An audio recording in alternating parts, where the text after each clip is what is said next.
Bom dia, professor. Bom dia, Marcos. Bom dia a vocês todos.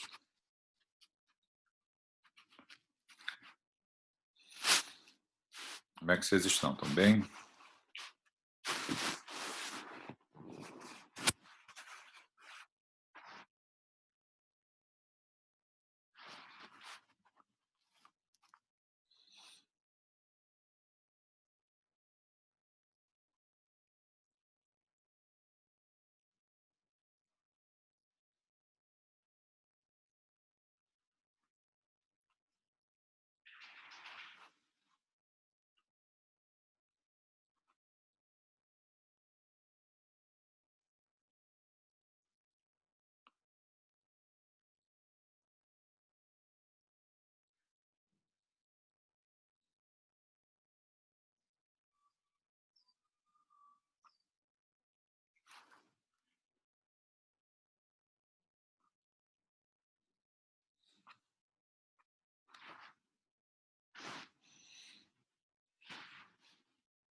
Bom dia, vocês estão me ouvindo?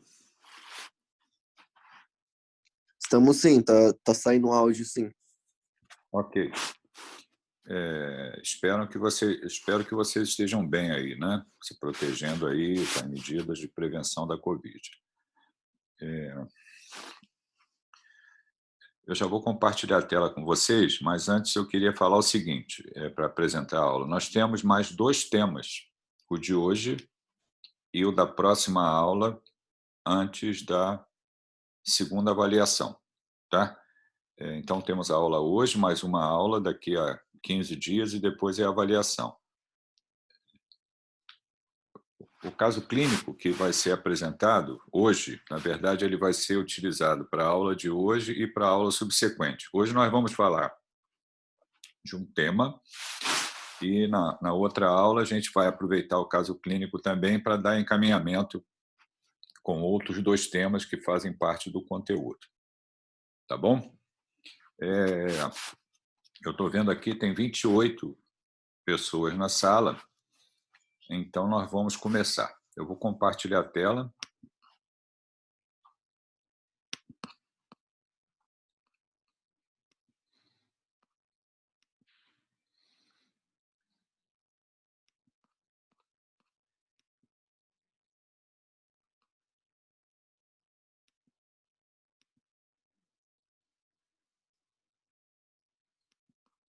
Vocês estão vendo o slide? Sim. Ok. Então, vamos lá. Eu vou ler para vocês. Né? Aqui é uma paciente, 60 anos, com uma queixa principal de edema de membro inferior esquerdo. Na história da doença atual, ela relata aparecimento há 2 semanas de edema em todo o membro inferior esquerdo, dificuldade para deambular e dor em panturrilha. Relata também emagrecimento de 2 quilogramas nos últimos 3 meses, familiar com tuberculose pulmonar tratada há 2 anos, etilista social, tabagista. Nega o uso de drogas, febre e alergias. Aqui o exame físico, sinais vitais, lúcida, corária hidratada nictérica, cabeça e pescoço sem alterações, ritmo cardíaco regular, pulmões claros, abdômen flácido, peristalse presente, sem massa ou megalito, que chamava atenção no exame físico, um membro inferior esquerdo com edema 3 cruzes em 4 até a raiz da coxa, sem calor, rubor ou dor local. membro inferior direito sem alterações, sem sinais de insuficiência venosa crônica. Laboratório: hemoglobina de 11, leucócito de 10.000, sem desvio, 150.000 plaquetas, um VHS de 50 milímetros por hora, bioquímica, eletrólitos normais, transaminases normais, coagulograma normal, EAS sem alterações, eletro normal, raio-x de tórax, área cardíaca normal, campos pleuropulmonares com nódulo com calcificações em terço superior do hemitórax direito. Com esses dados, né, história, exame físico, exames complementares, a gente já pode pensar em possibilidades diagnósticas. O que a gente poderia colocar aí como diagnóstico principal, diagnóstico diferencial?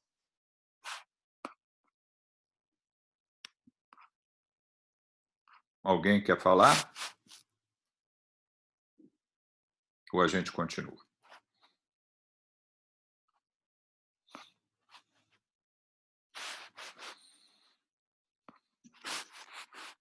Pode pensar em trombose, essa alteração só em um membro? Sim, Débora, está certo. É uma boa possibilidade. Tratar-se de uma trombose venosa profunda. Ela tem um edema apenas de um membro até a raiz da coxa.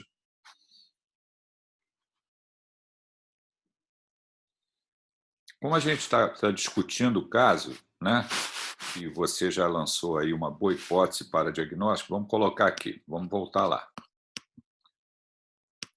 Né? Possibilidade diagnóstica, conduta inicial. Uma das possibilidades, que na verdade tem a ver com patologias ortopédicas, é a ruptura do cisto de Baker, né, que pode causar dor e edema também. E outras possibilidades colocadas ali, ó, estiramento muscular, celulite, né, linfangite, que é um edema que se instala com um pouco mais de tempo e um pouco mais duro, não deixa cacifo a compressão, né? Trombose venosa profunda, que foi o que você falou, ou a pessoa já teve lá um quadro de trombose venosa profunda e tem o que a gente chama de síndrome pós-flebite, que é aquele edema que continua após um episódio de trombose venosa profunda. Pensando nessas possibilidades e tentando esclarecer o diagnóstico, e nós já fizemos alguns exames complementares, a gente precisaria, talvez, né, de um pouco mais de dados ou realização de algum outro exame para poder confirmar essa possibilidade ou então tentar fechar o diagnóstico. Seria qual? Um Doppler? Oi? Um Doppler? Tá lá. Muito bem. Foi feito um Doppler venoso dos membros inferiores que fez o diagnóstico de trombose venosa profunda em membro inferior esquerdo. Ok? Então, o diagnóstico está confirmado, né? Havia uma suspeita clínica, de acordo com a história, exame físico, né? Interpretação de exames complementares iniciais, e agora o diagnóstico está sendo confirmado através da realização de um Doppler venoso. Muitas vezes nós fazemos esse diagnóstico clínico e pedimos para confirmar o diagnóstico com o Doppler venoso. Isso é importante, que a gente vai ver quando nós vamos decidir o tratamento, né? Que esse diagnóstico esteja confirmado, ou a gente pode até iniciar o tratamento e logo a seguir confirmar o diagnóstico. Aqui, o que ocorre numa trombose venosa profunda, você tem ali um trombo, né, que está obstruindo o fluxo de sangue, né, próximo a uma válvula, né, venosa, fazendo com que ocorra a obstrução ao fluxo de sangue. Essa trombose ela pode ser superficial, ela pode ser profunda, né? Ali, a trombose venosa profunda ocorre quando um grande coágulo se forma em uma veia, geralmente nos membros inferiores, que é o local mais comum da trombose venosa profunda. Os sinais clínicos: edema do membro envolvido, dor local não relacionada a trauma, sinais de flogose, edema, calor e rubor, né? Então, algumas vezes a gente vai precisar prestar bastante atenção sobre a possibilidade de infecção, de uma infecção de partes moles, de tecido mole, uma celulite, né? Só que quando a gente tem celulite, muitas vezes nós temos ali a porta de entrada, nós temos a formação de bolha, o vermelhidão muito presente local, que permite que a gente possa fazer o diagnóstico diferencial entre uma trombose venosa profunda e uma celulite. A presença de febre, leucocitose, como desvio, quer dizer, isso fala a favor de uma infecção e não de uma trombose venosa profunda. Toda vez que se fala de trombose venosa profunda, a gente se reporta na fisiopatologia ou na patogênese a chamada tríade de Virchow, que foi descrita lá no século XIX, que para que ocorra uma trombose venosa profunda, isso continua válido, eu preciso de alguns fatores presentes, né? Lesão vascular, estase e hipercoagulabilidade. Quer dizer, eu vou ter sempre algumas dessas anormalidades presentes que promove ou que facilita o aparecimento da trombose venosa profunda, né? Aqui a gente tem os chamados fatores de risco, que colocam o paciente com uma chance maior de fazer uma trombose venosa profunda. Então, o paciente que teve um politrauma, o paciente que teve uma fratura, o paciente que está em pós-operatório de uma cirurgia, o paciente que tem um acidente vascular encefálico, quer dizer, paciente que está com um déficit motor, uma hemiparesia, uma hemiplegia, uma lesão medular, quer dizer, o paciente que está acamado, paraplégico, o paciente que é internado com síndrome coronariana aguda, com insuficiência cardíaca que descompensou, o DPOC agudizado, o idoso, o obeso, imobilização, longas viagens, a presença de um catéter venoso central, que a gente usa muito dentro do hospital para conduzir os pacientes graves, né? Então, esse catéter também aumenta a chance da trombose venosa profunda. Os pacientes que têm doença venosa crônica, insuficiência venosa crônica, têm uma chance maior de fazer trombose venosa profunda, ou o paciente que já teve um episódio previamente, os pacientes tabagistas, durante a gravidez, doença inflamatória, policitemia, distúrbios plaquetários, neoplasia, com ou sem quimioterapia, é um fator de risco para o aparecimento de trombose venosa profunda, e pacientes que têm a presença no sangue do chamado anticoagulante lúpico, né? A gente já vai falar sobre isso também, ou então superfície de próteses. Uma outra possibilidade, vejam lá que a nossa doente ela não tinha nenhum desses fatores que foram colocados, né? Eu até chamei a atenção que não tinha sinais de insuficiência venosa crônica. Quando a gente encontra, principalmente em pacientes jovens, sem fatores de risco, a presença de uma trombose venosa profunda, a gente precisa investigar a possibilidade do que a gente chama de desordens da coagulação ou trombofilias. Trombofilias é uma facilidade para fazer trombose, né? Tanto do lado arterial quanto venoso. A gente está falando de trombose venosa, né? Mas as trombofilias aumentam a chance da formação de trombo tanto do lado arterial quanto venoso. Então, a gente tem essas patologias que eu posso investigar.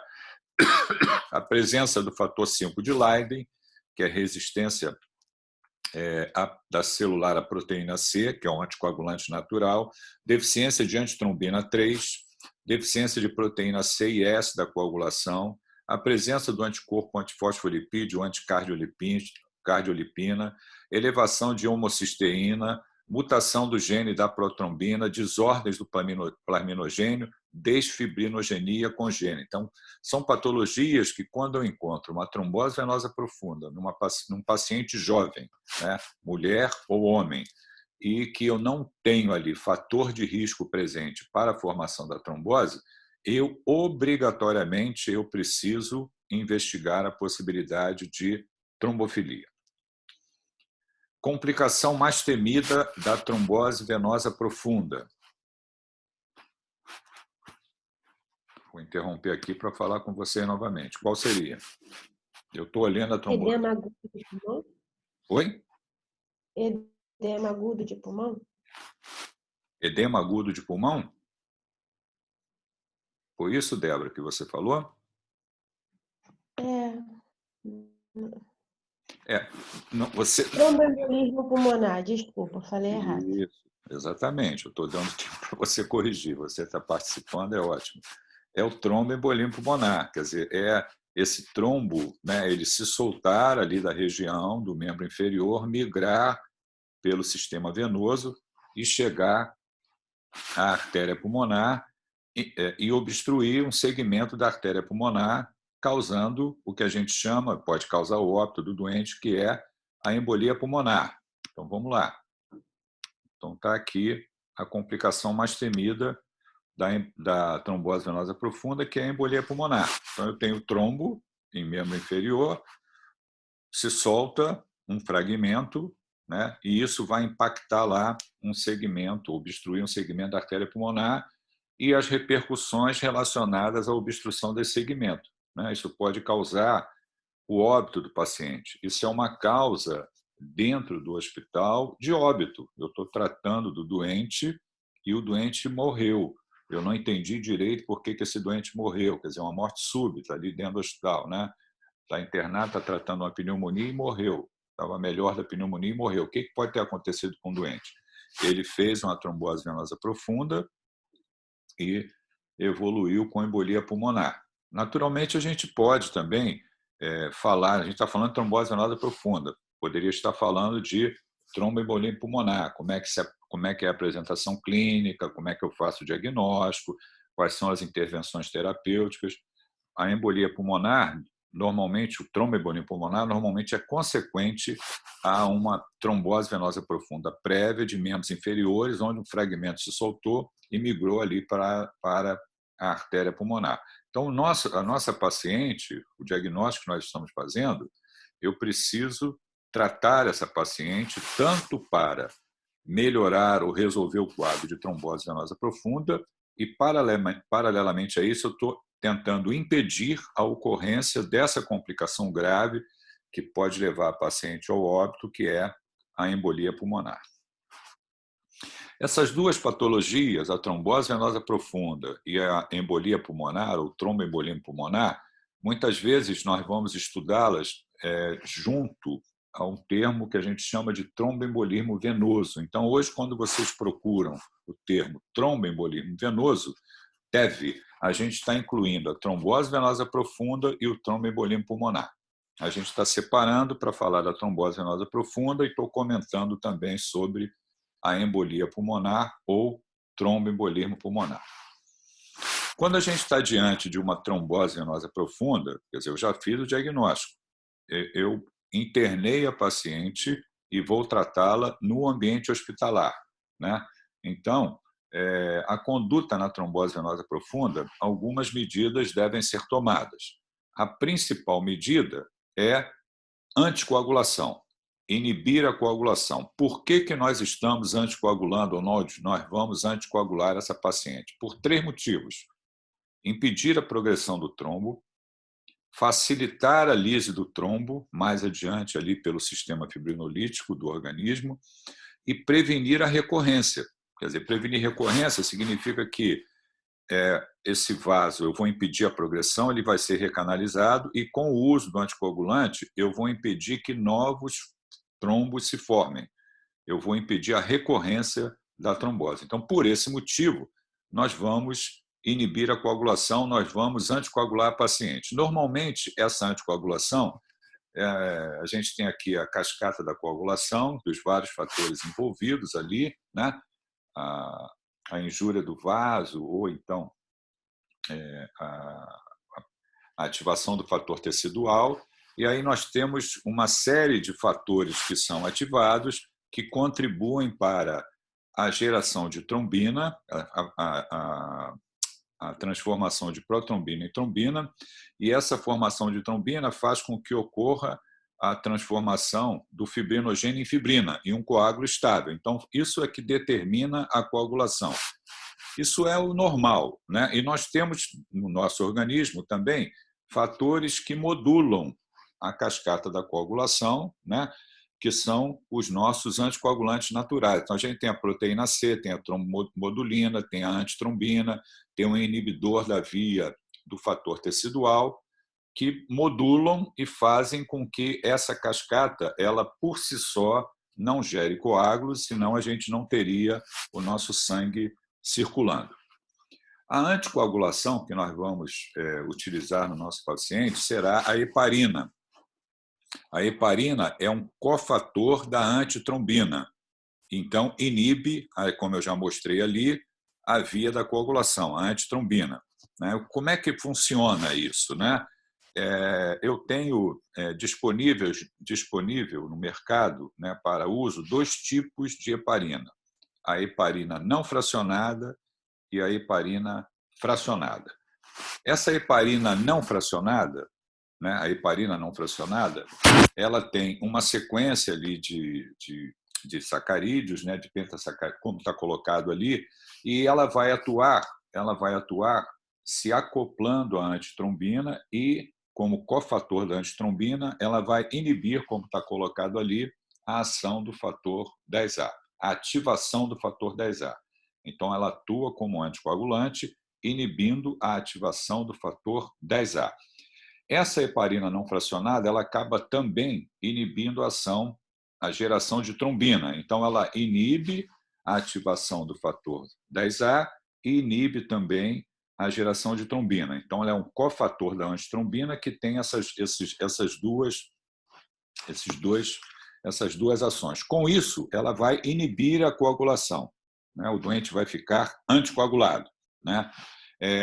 Aqui é como que eu preparo uma solução com heparina no mercado. Quando eu quero anticoagular pleno um paciente com heparina por infusão contínua venosa, como é que eu vou fazer? Eu posso preparar a heparina, cada 1 ml contém 100 unidades, Então eu tenho e da solução, cada 5 ml contém 25.000 unidades, cada 1 ml de heparina contém 5.000 unidades. Então a ampolinha são 5 ml, 5 vezes 5 é 25.000 unidades. Eu preparo uma solução padrão.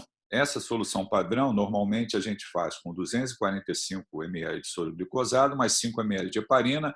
Então, eu vou ter uma solução com 250 ml de soro, 245 mais 5, e dentro dessa solução eu tenho 25.000 unidades de heparina.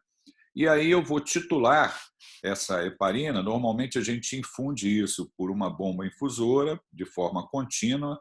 Eu posso fazer uma dose de ataque, que a gente chama de bolos, e logo a seguir a gente mantém uma infusão contínua de heparina, normalmente 1.000 unidades por hora, que no caso dessa solução seria 10 ml hora. Então eu coloquei na bomba infusora, fiz 5.000 unidades em bolo, que é 1 ml, e depois mantive ali 10 ml hora. Está entrando para aquele paciente 1.000 unidades hora. É assim que a gente anticoagula um paciente por via venosa com drip de heparina. Como é que nós fazemos o controle dessa anticoagulação? Quer dizer, como é que eu uso a heparina e controlo o seu efeito? Eu tenho que olhar o coagulograma. Como que eu vou olhar o coagulograma quando eu estou usando heparina para ver se o doente está anticoagulado? Aqui eu tenho a cascata da coagulação, mostrada de outra forma, a via intrínseca e a via extrínseca, e ali eu tenho um exame dentro do coagulograma. Normalmente, no coagulograma, a gente tem o tempo de tromboplastina parcial, o tempo e atividade protrombina, que é o INR, e o número de plaquetas. Então, o tempo de tromboplastina parcial é o que a gente utiliza para avaliar ou para ter acesso o quanto a heparina está anticoagulando o doente. O valor normal do PTT é entre 35 e 45 segundos. Quando eu vou usar a heparina, esse PTT vai estar alargado, porque eu estou anticoagulando o doente, eu estou inibindo ali a ativação do fator 10A e também agindo na trombina, e com isso eu vou alargar o PTT. O valor normal, 35 a 45 segundos, o meu alvo é um PTT 1 vez e meia, 2 vezes e meia o valor normal. Isso normalmente dá entre 60 e 100 segundos. Se eu quero antagonizar o efeito dessa heparina que está entrando no paciente, eu posso, obviamente, interromper o dripping de heparina ou, associado a isso, e fazemos isso sempre quando a gente quer antagonizar, usando a protamina. Cada 1 miligrama de protamina antagoniza 1000 unidades de heparina.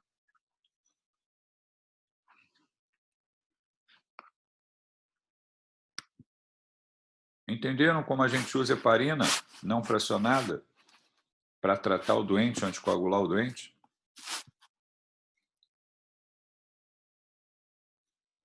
Sim, professor.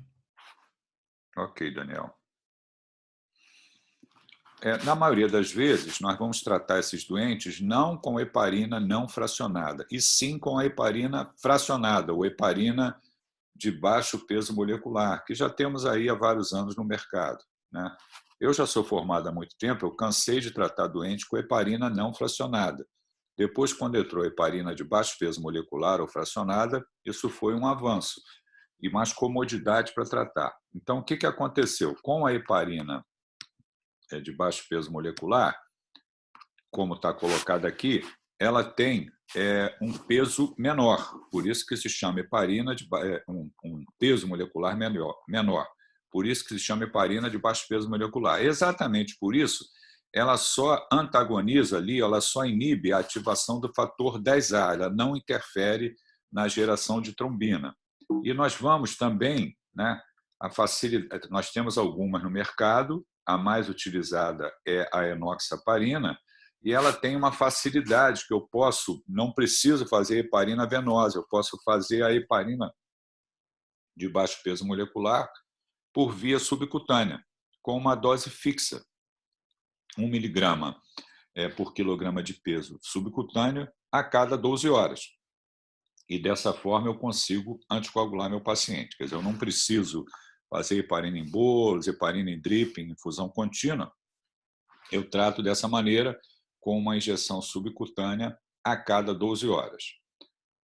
Fixo. Depois de eu começar a tratar meu paciente com heparina de baixo peso molecular, esses doentes que fazem trombose venosa profunda, eles vão ficar em repouso, o edema deve diminuir, o quadro vai melhorar, eu posso, ao longo dos dias, repetir, por exemplo, o Doppler e ver que o doente melhorou, ou não progrediu a trombose venosa profunda, e logo após o início da heparina de baixo peso molecular, havendo uma melhora do quadro, eu vou associar um anticoagulante oral. Por que eu faço isso? Porque esse doente ele precisa ficar anticoagulado por um intervalo de tempo entre 3 a 6 meses, no mínimo 3, no máximo 6 meses após um episódio de trombose venosa profunda. E eu não vou ficar com medicação parenteral, injeção subcutânea, durante esse período todo. Então, eu vou tratar o doente na medida que eu inicio a heparina de baixo peso molecular e o doente estabiliza e melhora, eu associo um anticoagulante oral. O anticoagulante oral mais utilizado é o cumarínico, que são antagonistas da vitamina K. Quer dizer, ele antagoniza os fatores que permitem a produção da protrombina. Então, ele inibe a formação da protrombina, né? E o mais utilizado é o warfarin, cumarínico, o nome comercial é Marevan. Então, está aqui como é que eu vou controlar o efeito do Marevan, olhando o outro lado da coagulação, que é o tempo e atividade de protrombina, que é o INR. Valor normal, 11 a 13 segundos, atividade 80 a 100%. E o que nós queremos, né, quando a gente se refere ao TAP, a gente se refere como INR. Esse INR ele vai estar acima do valor normal. Então, eu tenho o controle, que é o valor normal do INR, eu tenho o meu paciente que está usando o anticoagulante oral, e eu vou ter essa relação normalizada, e o INR deve estar 1,5, 2, 2,5, dependendo ali da dose que eu estou usando do anticoagulante oral. Eu iniciei o anticoagulante oral, ajustei o INR, e ali eu tenho o alvo do meu INR entre 2 e 3, né? Monitorar o INR, o alvo terapêutico é alcançado aproximadamente entre 2 e 3 dias depois do início do cumarínico, do warfarin. E aí o que eu vou fazer? Eu vou suspender a heparina de baixo peso molecular e vou deixar só o paciente com a droga oral, que é o cumarínico, e esse doente vai poder ter alta para acompanhamento ambulatorial. Quanto tempo ele vai tomar esse anticoagulante oral? Eu já falei, entre 3 a 6 meses. Ali, alvo do INR, normalmente o paciente já está anticoagulado, pleno, com heparina, lá no início do tratamento, quando é prescrito Marevan. Iniciar o anticoagulante oral após o início da heparina. Quando o alvo é alcançado, suspende a heparina e fica só o Marevan, que foi o que eu acabei de falar. INR largado, eu posso ter um efeito exagerado desse Marevan. O que eu vou fazer? Eu vou suspender a droga e vou retornar com uma dose menor. Efeito adverso grave, sangramento, INR largado. Nós vamos suspender a droga, reposição de plasma fresco, complexo protrombínico, vitamina K para antagonizar o efeito do Marevan, quando eu tenho efeito de adverso grave por conta do sangramento. Professor, quando suspende a droga, fica quanto tempo com ela suspensa antes de retornar com uma dose menor? Até normalizar o INR? Boa pergunta, Eduardo. Eu estou tratando meu doente com heparina de baixo peso molecular. Eu já falei isso, é o início, né? É a droga preferencial para tratar.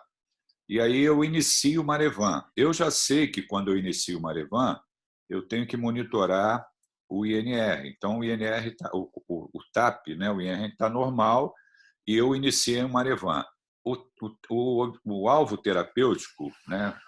Quando eu inicio o Marevan, eu vou alcançar depois de 2 a 3 dias que o doente está usando. Digamos que eu comecei com 5 miligramas no primeiro dia, no segundo dia, ali no segundo, no terceiro dia é que eu vou ter o alvo do INR alcançar. Digamos que chegou a 2, INR de 2. Então, no terceiro dia de Marevan, eu estou com INR de 2. Doente está anticoagulado de forma correta com Marevan. O que eu posso fazer nesse momento? Nesse momento, eu suspendo a heparina de baixo peso molecular e deixo o doente só com o Marevan. Eu não posso fazer isso antes de ter o efeito terapêutico adequado, porque senão eu vou estar suspendendo a heparina, ou seja, deixando de anticoagular o doente, ainda sem ter o efeito terapêutico do Marevan adequado. Entenderam? Entendi. Obrigada, professor. É isso. Então, normalmente é o que a gente faz. Inicia com baixo peso, o doente estabilizou, dou início ao Marevan, ao marínico via oral, ajusto ali de acordo com o INR, acertei o INR, suspendo a heparina de baixo peso molecular e o doente pode ter alta para acompanhamento ambulatorial, vai tomar um anticoagulante oral por entre 3 e 6 meses. Então, é assim que a gente trata uma trombose venosa profunda. Ok? Vamos voltar aqui.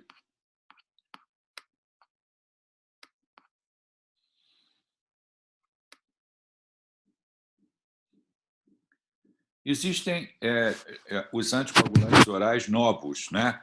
Que não teriam assim os efeitos adversos ou os ajustes necessários como o Marevan.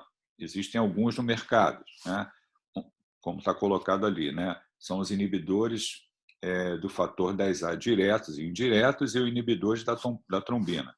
Então, eu poderia ter como opção para o uso de droga oral, ao invés do Marevan, algum desses anticoagulantes orais, como opção de tratamento também.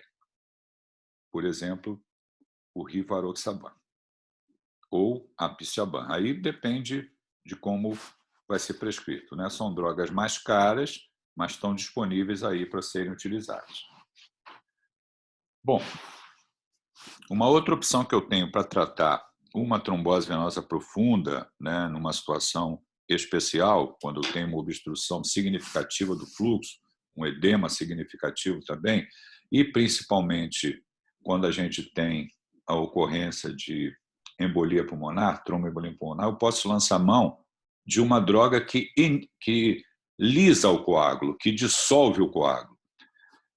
Vejam só, a heparina e a heparina de baixo peso molecular, ela não dissolve o coágulo que já ocorreu. Ela impede a propagação, previne a recorrência e facilita a lise do trombo pelo sistema fibrinolítico do organismo.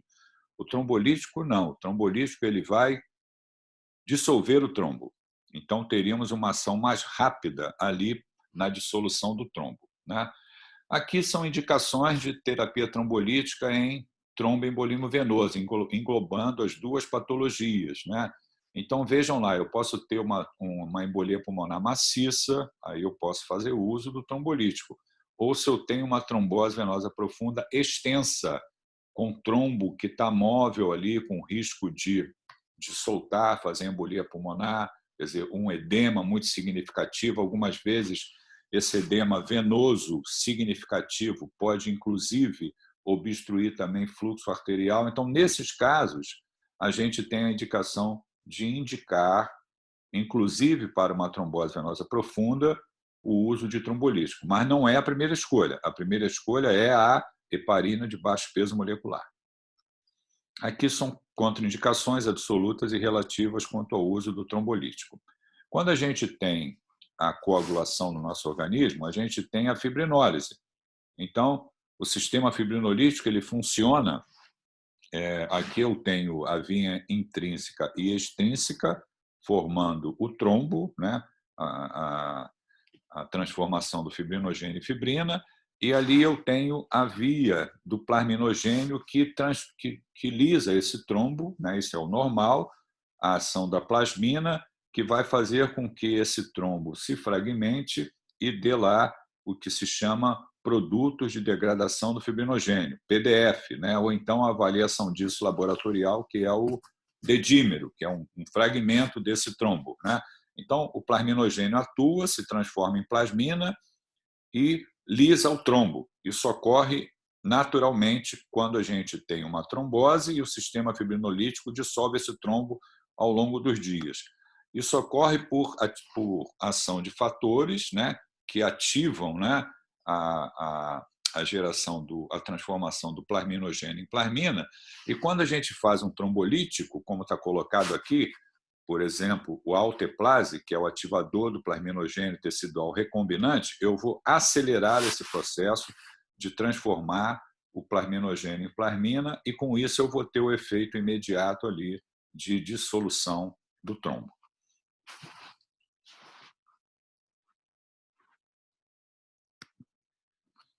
Perguntas? Eu ainda falta falar um pedacinho, mas eu queria saber se vocês entenderam até aqui. Acho que ficou claro, professor. Acho que deu para entender. Professor, Oi, pode falar.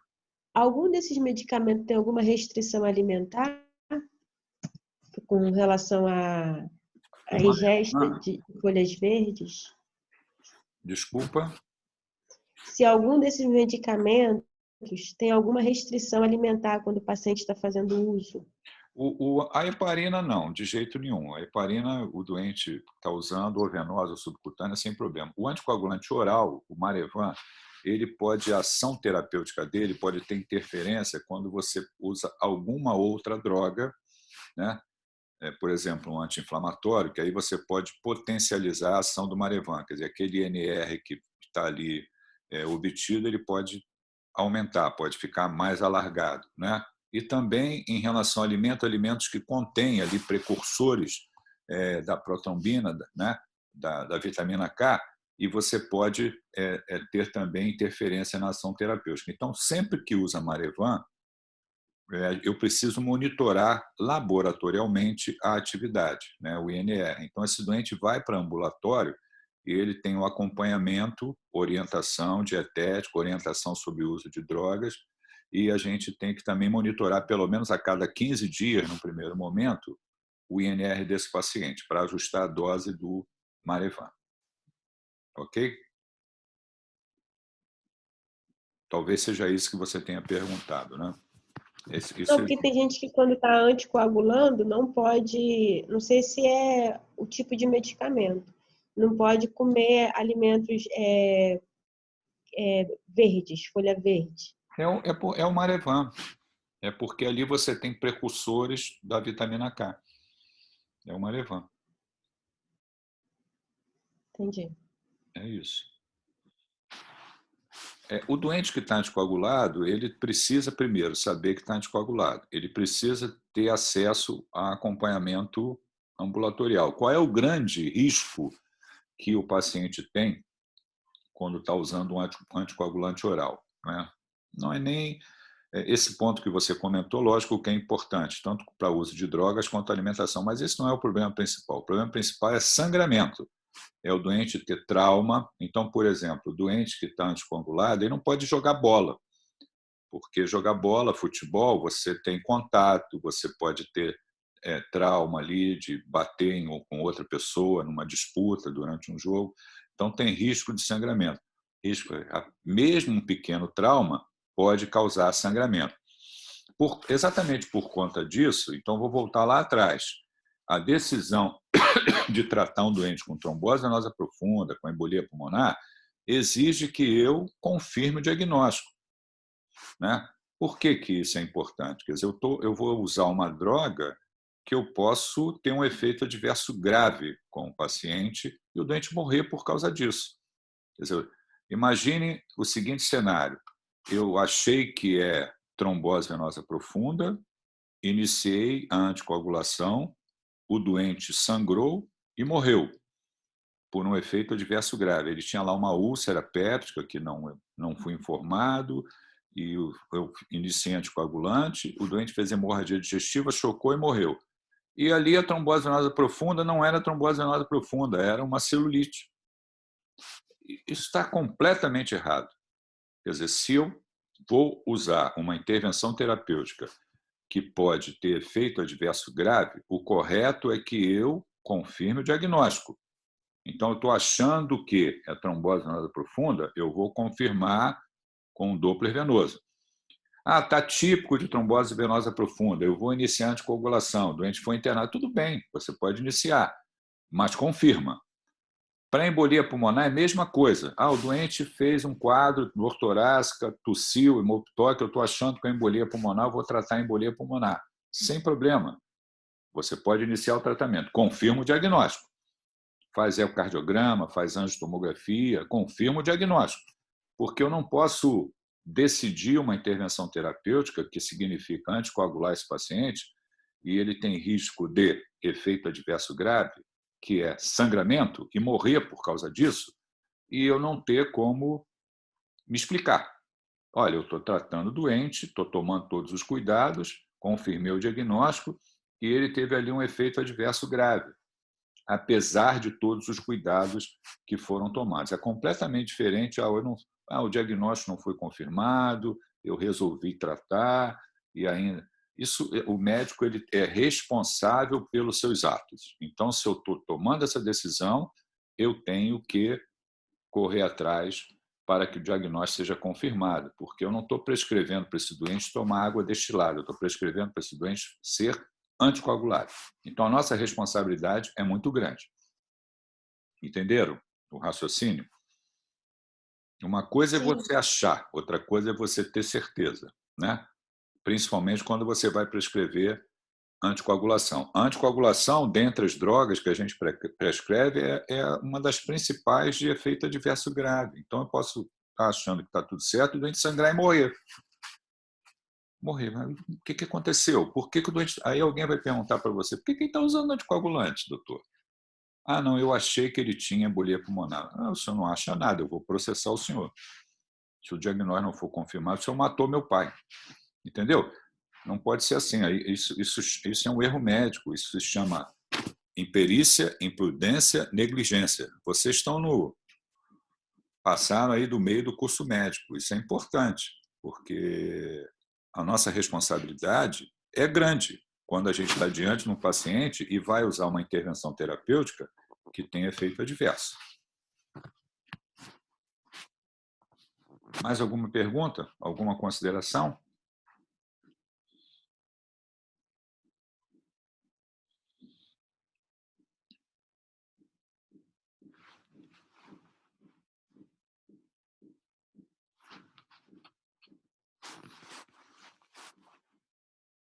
Vocês estão ouvindo? Sim. Professor. Olha só, vamos lá, vamos entender uma outra coisa muito importante também. Olha só, imaginem o doente hospitalizado para tratar uma outra patologia qualquer, né? Internou por conta de um DPOC agudizado. Tem lá enfisema pulmonar, fez uma infecção respiratória, piorou da dispneia, foi internado. Eu já mostrei para vocês que esse paciente tem fator de risco para fazer trombose venosa profunda lá atrás, né? Aquelas patologias. Mas todo doente internado que deitou na cama, ele tem uma chance maior de fazer trombose venosa profunda. Qual é o problema disso? O problema disso é o seguinte: nem sempre o doente que está internado, que faz o episódio de trombose venosa profunda, ele vai fazer aquela clínica que eu mostrei para vocês ali, no caso clínico, de ficar com edema, de ficar um quadro característico. Muitas vezes o doente faz a trombose venosa profunda e ele não tem clínica, ele não tem edema. Uma coisa que nós fazemos sempre quando a gente vê os doentes internados, examina o doente internado, é examinar membros inferiores, palpar a panturrilha e ver se a panturrilha está empastada. Se a panturrilha está empastada, aumentou de volume, né, um peso um pouquinho maior em relação a outra, a gente sempre faz isso quando examina o doente internado, né? Examina o doente, olha membros inferiores, palpa pulso, vê se tem edema, examina a panturrilha. Por que eu estou examinando a panturrilha? Para tentar detectar a possibilidade de trombose venosa profunda. Então, isso faz parte do nosso exame físico do doente internado, mas ainda assim passa. Eu posso examinar, a panturrilha está normal, bilateralmente, e o doente tem a trombose venosa profunda. Então, ele pode fazer o episódio de trombose venosa profunda inaparente do ponto de vista clínico. E pior do que isso, essa trombose venosa profunda pode fazer com que um fragmento dali do trombo venoso se solte e cause embolia pulmonar e leve o doente ao óbito, sem o diagnóstico ser feito. Então, olha só, a embolia pulmonar, o tromboembolia pulmonar é uma causa de morte súbita em paciente internado, sem explicação. O que aconteceu? Por que aquele doente morreu? Ele fez uma trombose venosa profunda, ninguém fez o diagnóstico, porque não tinha clínica, era inaparente clinicamente, e agora ele teve um quadro de dor torácica e morreu, parou e morreu, por causa de embolia pulmonar. Foi lá para patologia, para necrópsia, e foi visto que foi embolia pulmonar. Isso é um problema em todos os hospitais.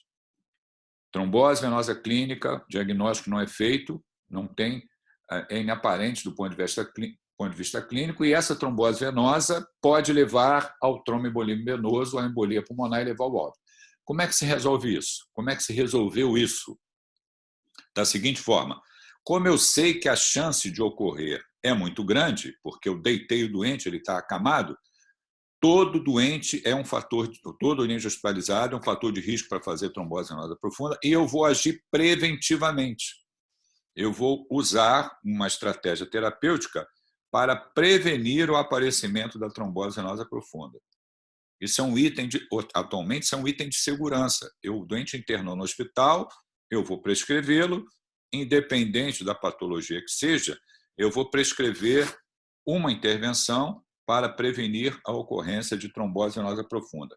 Se eu estou prevenindo a ocorrência de trombose venosa profunda, eu secundariamente estou prevenindo também a ocorrência de embolia pulmonar. Então, estou prevenindo a TVP, estou prevenindo a TEP. Como é que a gente faz isso?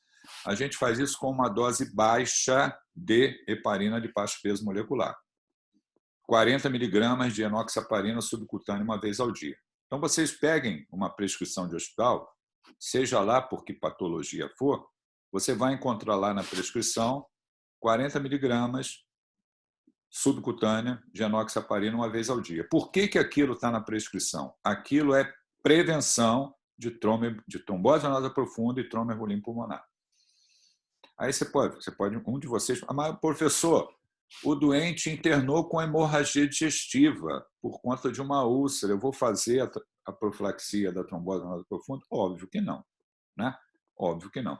O doente internou, naquele momento, não, o doente está sangrando. O doente internou pela emergência e um politrauma, tem fratura, sangramento, choque povolêmico. Eu vou prescrever a heparina de baixo peso molecular, 40 miligramas de enoxaparina uma vez ao dia para prevenção de TEP, TVP? Resposta também não. Então, são exceções. Qual é a exceção que eu tenho? É o doente que sangra. O doente está sangrando, ele não vai usar a profilaxia com a heparina de baixo peso molecular, enoxaparina, 40 mg subcutânea uma vez ao dia. O restante todo vai usar. Todo vai usar. A gente tem algumas exceções, que são poucas, mas isso é um item de segurança.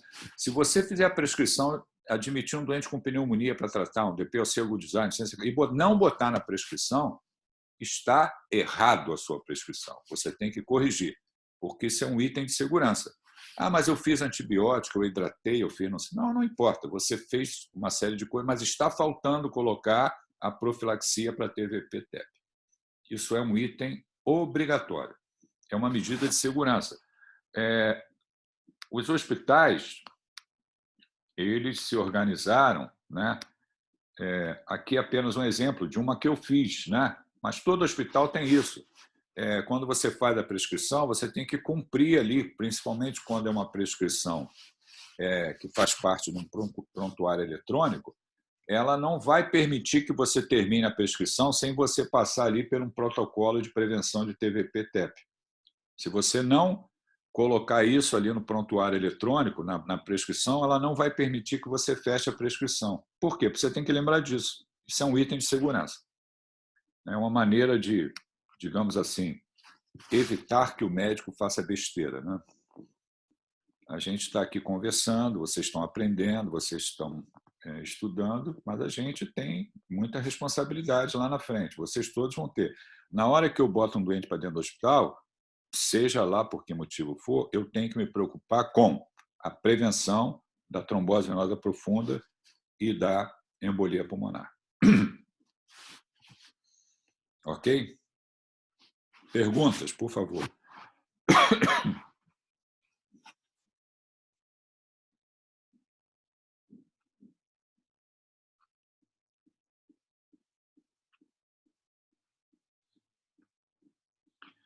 Não tem perguntas, não?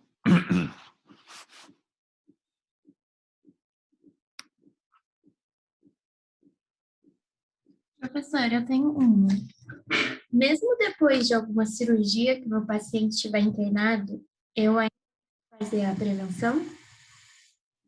A cirurgia vai fazer, sim. Você vai dar um intervalo de tempo ali onde possa ter algum sangramento relacionado à cirurgia, digamos que seja 12 horas no máximo, né?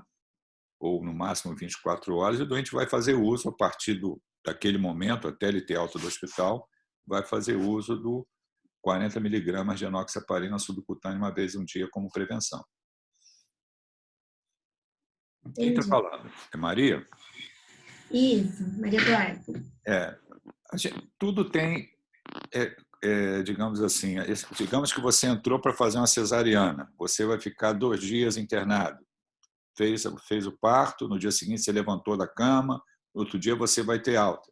Esse doente não precisa fazer o uso de heparina subcutânea como prevenção, ok? Mas isso ou então está sangrando, são exceções, né? Mas raciocina o seguinte, todo doente precisa. Quem não precisa, eu tenho que encontrar o motivo por que não precisa. O raciocínio é o contrário. Todos precisam. E eu vou encontrar um motivo para não fazer. São poucos, mas eu posso encontrar. Entendi, professor. Obrigada. Tá bom? Agora, quando for... Tenho mais uma dúvida, não sei se é pertinente, mas, assim, meu paciente ele faz uso de anticoagulante já. Ele vai ter que usar de 3 a 6 meses. Aí vamos supor que ele precise de uma cirurgia nesse intervalo, ele vai ter que parar a medicação. Sim. Aí quanto tempo depois eu posso voltar? Qual que é o time certo? O anticoagulante oral? Isso. Se ele vai ficar internado, aí, olha só, eu vou suspender o anticoagulante oral para ele poder operar. Ok? Ok. Durante a internação, digamos que ele vai ficar 1 semana internado. Fez a cirurgia e no dia subsequente está tudo bem, não está sangrando, não houve lá nenhuma complicação. No máximo, nesse dia subsequente ou no outro dia, eu vou voltar à anticoagulação. Mas no ambiente hospitalar, eu vou dar preferência para a heparina, de baixo peso molecular.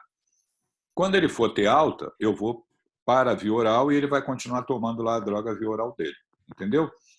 Aí eu Aí eu vou ter que fazer aquele esquema, 2 dias tomando. Isso. Mas no caso em questão, se ele já sabe a dose que ele usava antes, é mais fácil, concorda? Se ele já estava com a dose ajustada lá atrás, eu já sei que ele vai precisar daquela dose. Entendi. Aí eu só volto de antes. Eu posso iniciar a dose que ele já usava, 2 dias depois eu tiro a heparina e vai embora, vai tomar só aquela mesma medicação. Entendeu? Entendi. Obrigada, professor. Nada.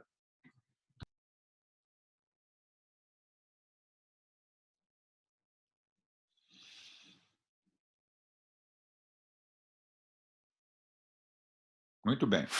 Então, vocês podem botar a presença e sair de sala, tá? A gente vai se ver daqui a 15 dias, antes da avaliação da segunda prova, tá? Um abraço para vocês, continuem se protegendo aí, hein?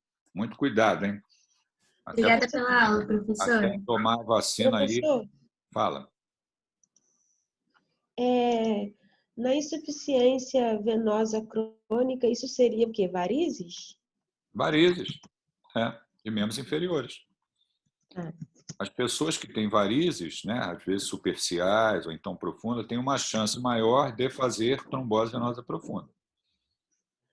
E a prevenção para essas pessoas seria o quê? Cirurgia? Oi? A prevenção para essas pessoas que têm varizes? Não seria sei. cirurgia? Aí você está falando uma coisa que eu não sei. Aí você tem que conversar com a vascular. Se for uma besteirinha, não vai fazer nada. Se for uma varize maior, pode ser que tenha indicação de cirurgia, né? Aí eu já não sei como é que resolve isso, não. Com certeza não é anticoagulação. A gente está falando aqui da complicação. Mas como que eu trato varizes, né? Boto uma meia elástica para prevenção de varizes, ou então tem que esclerosar. Aí você tem que conversar com alguém da angiologia, da cirurgia vascular, que tem a parte estética, tem as complicações. Eu estou falando aqui do maior problema, que é se fizer a trombose venosa profunda. Porque tudo que eu falei foi para a trombose venosa profunda. Trombose venosa superficial não tem risco de fazer embolia pulmonar, não. Sim, é porque a minha dúvida foi porque uma das causas listada lá estava insuficiência venosa Venosa crônica. crônica, né? Aí eu queria saber o que era essa insuficiência venosa crônica. Eu imaginei que pudesse ser varizes. Não, exatamente. Desculpa não ter falado, mas é o mais frequente, né? Você tem um fator de risco, você tem a doença venosa crônica, a insuficiência venosa crônica, a presença de varize, e aquilo aí predispõe ao aparecimento da trombose venosa profunda. Agora, como é que trata a insuficiência venosa crônica? Né? Elevação dos membros, uso de meia elástica, se vai esclerosar, se não vai esclerosar, aí tem que conversar com o colega da angiologia, que algumas vezes eles indicam lá procedimentos, né, para poder tratar as varizes. Aí já não é mais, Ótimo, obrigada. aí não é mais com o clínico, né? Já é o especialista, né? Tá bom, professor. Muito obrigada. Nada, Débora, nada. Então tá, eu estou esperando vocês saírem de sala, tá? Para depois eu terminar, e aí eu vou gravar a aula e vou botar lá no sistema também para vocês, tá?